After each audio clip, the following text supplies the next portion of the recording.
किरगी का कहर। दोस्तों, इसके पिछले भागों में आपने पढ़ा कि किस तरह से चंडकाल माफिया फरारी के जरिए सांसों का लाल हीरा चोरी करवा लेता है और उस चोर के जरिए ध्रुव का नाम सुनकर किरगी ध्रुव को अपराधी समझ लेता है और ध्रुव की खोज में निकल पड़ता है। और जिंगालू भी अपने इष्ट देव से उड़ने की शक्ति लेकर ध्रुव को बचाने के लिए चल पड़ता है। किरगी और ध्रुव की लड़ाई में होने में ध्रुव किरगी को बेहोश कर देता है और उसे बंधक बना लेता है, पर तब तक चंडकाल अपने सेवक जुम्बी को ध्रुव को खत्म करने के लिए भेज देता है। और तभी वहाँ पे जुंगालू आ जाता है जो ध्रुव को बचाने के लिए जुम्बी से लड़ाई करता है, परंतु जुम्बी के उसका आंखों से निकले सर्प जिंगालू को डस लेते हैं और वह जहर फैल जाता है, बेहोश हो जाता है। तब ध्रुव जुम्बी को भी ख़त्म कर देता है और इधर जुम्बी को देखकर किरगी को पता लग जाता है कि चंडकाल जिंदा है और वह चंडकाल की खोज में चल पड़ता है।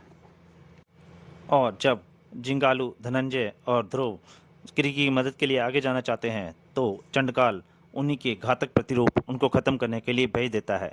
अब उससे आगे दोस्तों, आपने ये सब कहानी किरगी के पिछले भागों में पढ़ चुके हैं। अब उसका अंतिम भाग है, जारी करता हूँ। चंडकाल, हम फिर मिल ही गए। मुझे सांसों का लाल हीरा वापस चाहिए और मुझे तुम्हारा शरीर चाहिए, तुम्हारी जान के बगैर। दो खतरनाक शक्तियों के बीच एक भीषण टकराव शुरू होने ही वाला था, पर वहां से कहीं दूर एक जीने मरने का जबरदस्त संघर्ष पहले से ही चल रहा था। लगता है जैसे कि मैं अपने आप से ही लड़ रहा हूँ। चंडकाल के बनाए प्रतिरूप सिर्फ शक्ल में ही नहीं, ताकत में भी हमारे जैसे ही हैं। यह अपनी ताकत का जानलेवा प्रयोग कर रहा है। उधर जिंगालू, इसकी शक्ति तो मेरे बराबर ही है, परंतु इसके नुकीले नाखून ने इसको जुनून ने इसको शक्ति को और बढ़ा दिया है। धनंजय भी एक तरह से बुरी मुसीबत में था। मेरे प्रतिरूप के पास मेरे जैसी शक्तियां और 100 पास है, पर ये उन शक्तियों का वह घातक प्रयोग कर रहा है जिसका मैं आदी नहीं हूं। उधर जिंगालू का प्रतिरूप भी उस पर हावी हो रखा था। यह तो मेरी आंखें नोचने के लिए बेताब हो रहा है, और अगर इसने मेरे अपने पहने पंजे मेरी आंखों को छू भी गए तो मैं अंधा होते देर नहीं लगेगी। जिंगालू ने तेजी से अपने सिर की ओर बढ़ते पंजे को रास्ते से हटाया और उसके पंजे फर्श से जा टकराए।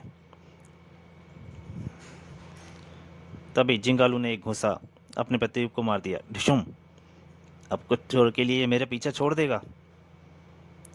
पर तभी उसका ध्यान ध्रुव की तरफ गया। ओह! ध्रुव का प्रतिनिधि उस पर भारी पड़ रहा है। इसको तो मैं अभी मसल देता हूँ। और उसका घूंसा ध्रुव के प्रतिरूप से जा टकराया। आओ! धन्यवाद जिंगालू। तभी जिंगालू का प्रतिरूप पीछे से उसके जिंगालू की तरफ लपका, परंतु ध्रुव ने उसे देख लिया। ओह! अब तो जिंगालू को सावधान करने का भी समय नहीं है। ध्रुव तुरंत आगे लपका और ढिशुम! उसकी लात जिंगालू के प्रतिरूप के मुंह पर पड़ी। ओह! धन्यवाद, वापस ले लो ध्रुव। अगर तुम इसको ना रोकते तो यह मेरी पीठ के चीथड़े उड़ा देता। इसके होश में आने से पहले सिर्फ तुम पर ही हमला किया जिंगालू, मेरी ओर देखा तक नहीं। वह तो होगा ही, क्योंकि चंडकाल ने मेरे प्रतिरूप को मुझसे ही लड़ने के लिए तैयार किया है और अब तुम्हारे प्रतिरूप को तुमसे लड़ने के लिए। मेरा ख्याल भी यही है, और इससे मुझे एक आइडिया है।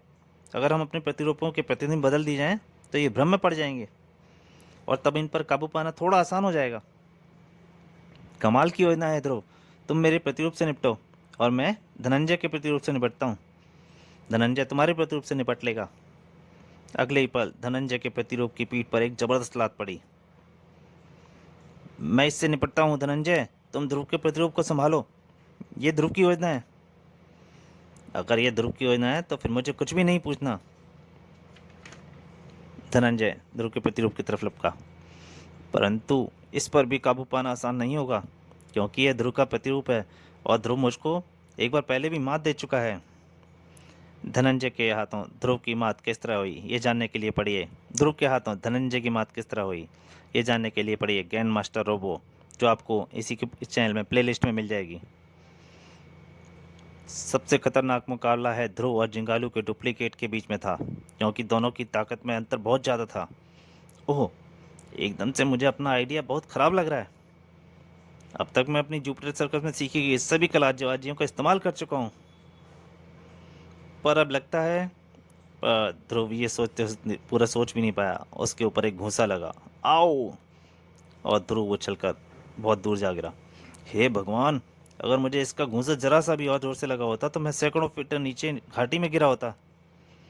विचित्र स्थान है, इधर सागर उधर घाटी, पर इस घाटी ने मुझको बचने का रास्ता सुझा दिया है।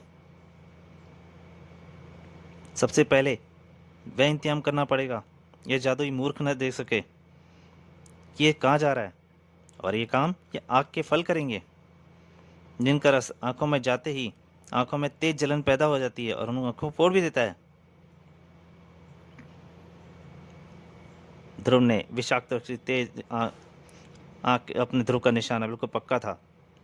आंख ध्रुव विषाक्त रूप से तेज धारें अपने निशाने पर जा लगी और एक तेज चीख से वातावरण गूंज उठा। क्या? अब ये गुस्से में भरकर मेरी तरफ लपकेगा। जैसा ध्रुव ने सोचा था वैसा ही हुआ। जिंगालू का प्रतिरूप ध्रुव की तरफ लपका। इधर इधर इधर, मैं इधर यहाँ पर हूँ। और ध्रुव साइड पर हुआ और पीछे घूमकर उसकी लात जिंगालू की पीठ पर पड़ी। और अब इसकी थोड़ी सी मदद कर दी जाए ताकि यह सीधा घाटी में ही गिरे। उम्मीद है यह जिंगालू की तरह उड़ नहीं पाता होगा। ध्रुव का ख्याल हमेशा की तरह इस बार भी सही था। चूंकि उड़ पाना जिंगालू की सामान्य शक्ति नहीं थी, इसलिए चंडकाल उसकी नकल नहीं बना पाया था। दुश्मन नंबर 1 खत्म। इसी दौरान यह मुझे पाकर सचमुच भ्रम में पड़ गया है। अब मुझे इस मौके का फ़ायदा उठाना चाहिए। जिंगालू के वज्र जैसे घूंसे जमीन से टकराए और पूरी जमीन कांप उठी। धनंजय का प्रतिरूप भी लड़खड़ा कर नीचे आ गिरा और उसी पल जिंगालू ने एक पेड़ को जमीन से उखाड़ लिया। मनोभारी पेड़ के एक भीषण धक्के से प्रतिरूप के सारे हथियार चूर चूर हो गए, लेकिन अभी उसका कंटीला स्वर्ण उसके पास ही था। एक ही झटके में उसने जिंगालू के शरीर को अपने घेरे में ले लिया। ओह, इसने मुझे अपने स्वर्ण में जकड़ लिया है। मैं भी एक झटके से स्वर्ण को इसके हाथों से छुड़ा देता हूँ। अरे, यह तो गोंद की तरह खिंचता चला आ रहा है और मेरे शरीर पे इसका किसाब भी बढ़ रहा है। और फिर स्वर्ण का कंटीला घेरा छोटा होने लगा, परंतु स्वर्ण के खिंचाव ने मुझे वह उपाय सुझा दिया है जिससे मैं खलनायक को मात दे सकता हूँ। इससे पहले कि यह मुझे रुकने का आदेश दे सके मैं हवा में होऊंगा, और साथ ही साथ ये प्रतिरूप भी। जिंगालू एक तेज स्पीड के साथ भीषण छलांग के साथ सैकड़ों फीट ऊपर हवा में उछल गया। स्वर्ण रबड़ बैंड की तरह हवा में खिंचता चला गया और फिर जिंगालू एकदम से हवा में रुक गया। रबड़ बैंड की तरह खिंचा स्वर्ण वापस समेटने लगा और धनंजय का प्रतिरूप कई मील प्रति घंटे की रफ्तार से जिंगालू के वज्र जैसे शरीर से टकराया। नतीजा सिर्फ एक ही हो सकता था, बेहोशी की दुनिया की सैर। इसके बेहोश होते ही स्वर्ण से इस पर नियंत्रण खत्म हो गया है। मैं इससे बाहर निकल सकता हूँ और अब मैं इसको स्वर्ण का नया तरीका इस्तेमाल सिखाऊंगा। जिंगालू ने स्वर्ण से प्रतिरूप का पैर बांधकर उसे फिरकी की तरह हवा में घुमा दिया और अब ये कहाँ जाकर गिरेगा यह तो मुझे भी नहीं पता। जवाब था चांद पर। इसी बीच एक और लड़ाई जोर पकड़ रही थी। ओह, वर्षों से शांति में रहते रहते हम अपने अस्त्रों का घातक उपयोग भूल कर रहे हैं और यह दुष्ट इसका पूरा पूरा फायदा उठा रहा है। इसने मुझे मेरे ही स्वर्ण में जकड़ दिया है। अब यह मुझे गहरी घाटी में गिराना चाहता है। अब मुझे भी क्रोध आ रहा है। स्वर्ण अब तक मेरे शरीर के संपर्क में है और अब मैं इसको वह घातक रूप धरने का आदेश देता हूँ जो मैंने आज तक कभी प्रयोग नहीं किया। अगले ही पल स्वर्ण धूप के प्रतिरूप के हाथ से छूट गया और उसका दूसरा सिरा हवा में चक्र की शक्ल में घूमने लगा और जाकर ध्रुव की गर्दन से लगा। ध्रुव के प्रतिरूप की गर्दन कट गई थी। पलक झपकते ही स्वर्ण चक्र ने बदसूरत प्रतिरूप ने ध्रुव के प्रतिरूप के कई टुकड़े कर डाले। तुमने तो बड़ी आसानी से हरा दिया धनंजय। यह तो तुम्हारे दिमाग का ही कमाल है ध्रुव। अपने प्रतिरूप को मैं इतनी आसानी से नहीं हरा पाता। हमने चंडकाल की एक भीषण चुनौती को ध्वस्त कर दिया है और अब चंडकाल की बारी है। इधर तीनों तैयारी कर रहे थे। उधर राजनगर में एक महायुद्ध चल रहा था। तेरी जादुई ताकतें मुझ पर खरोंच तक नहीं डाल सकती चंडकाल। मेरी यौगिक शक्तियाँ छीण जरूर हो गई हैं, पर तेरे तंत्रों का सामना करने के लिए काफ़ी हैं। तुमको अपने पास बुलाने का मेरा कुछ मकसद और है किरीकी। आहा, मुझे एकदम से कमज़ोरी लग रही है, मेरा सिर घूम रहा है। वह इसलिए किरीकी क्योंकि इस वक्त सांसों का लाल हीरा तुम्हारी यौगिक शक्तियों को सोख कर मेरे शरीर में प्रवाहित कर रहा है। मुझे अपने शरीर में एक नई ऊर्जा दौड़ती महसूस हो रही है। अब मेरे पास ब्रह्मांड की सारी जादुई और यौगिक शक्तियां हैं। अब चंडकाल अजय है, अजय। राक्षस जाति एक बार फिर ब्रह्मांड पर राज करेगी।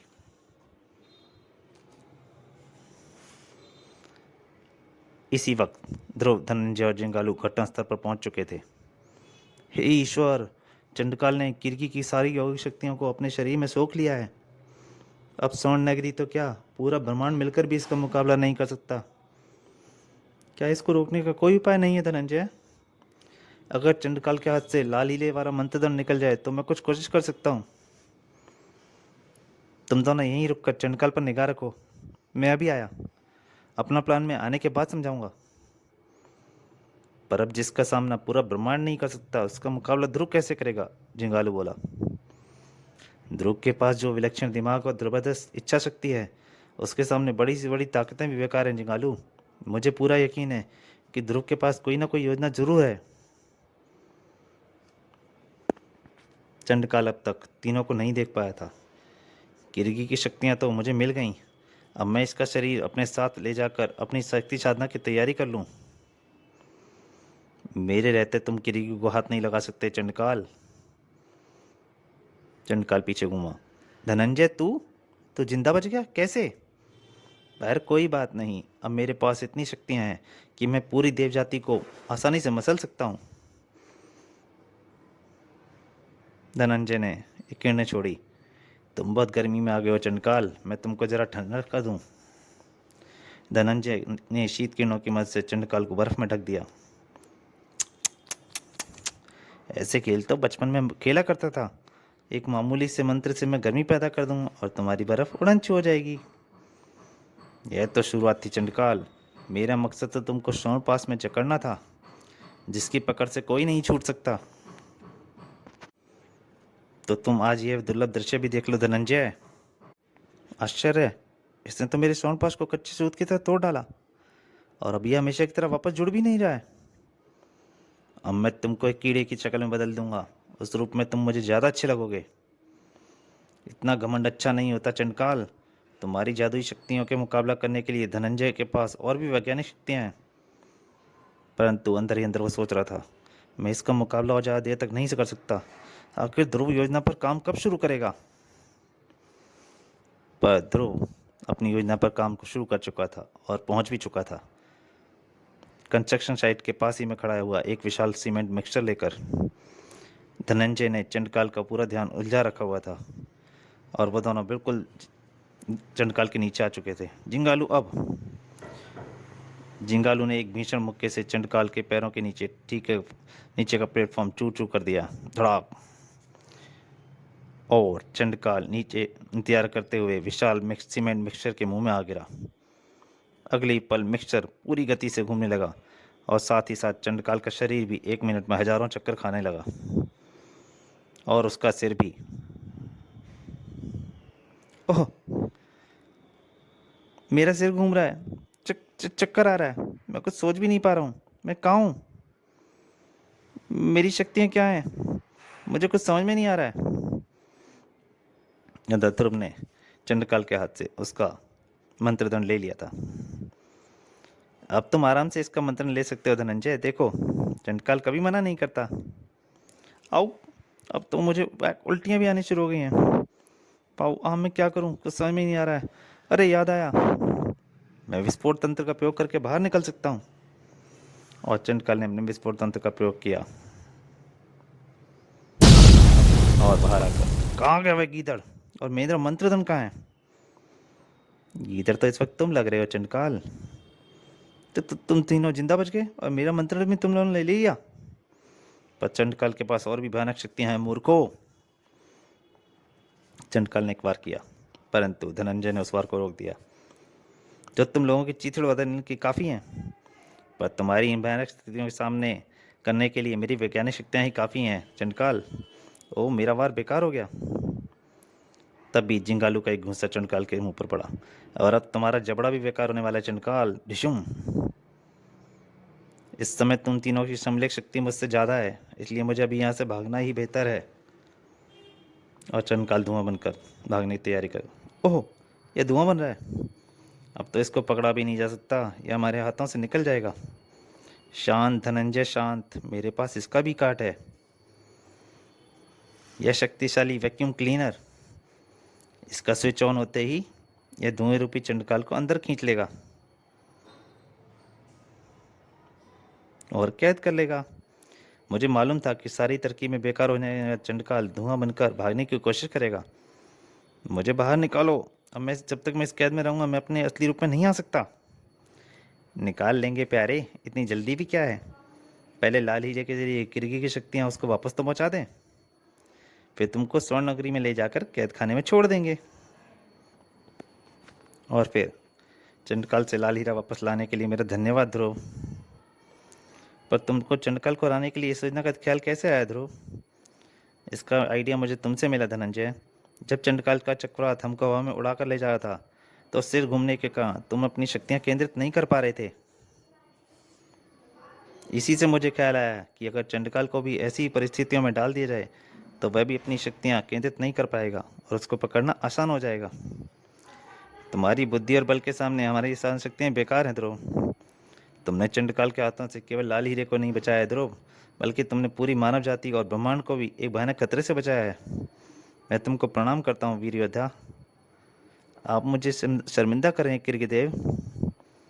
और फिर धनंजय, जिंगालू और निंजा किरगी अपने अपने स्थानों की ओर लौट चले। पृथ्वी के वासी शायद इस कहानी को कभी जान नहीं पाएंगे कि पृथ्वी और ब्रह्मांड विनाश के कितना करीब पहुंच गए थे और उनको बचाने वाला था एक जामाज और बुद्धिमान युवक, सुपर कमांडो ध्रुव। तो दोस्तों, ये कहानी यहीं समाप्त होती है। अगर आपको अच्छी लगे तो प्लीज़ लाइक कीजिए और ज़्यादा से ज़्यादा शेयर कीजिए। धन्यवाद।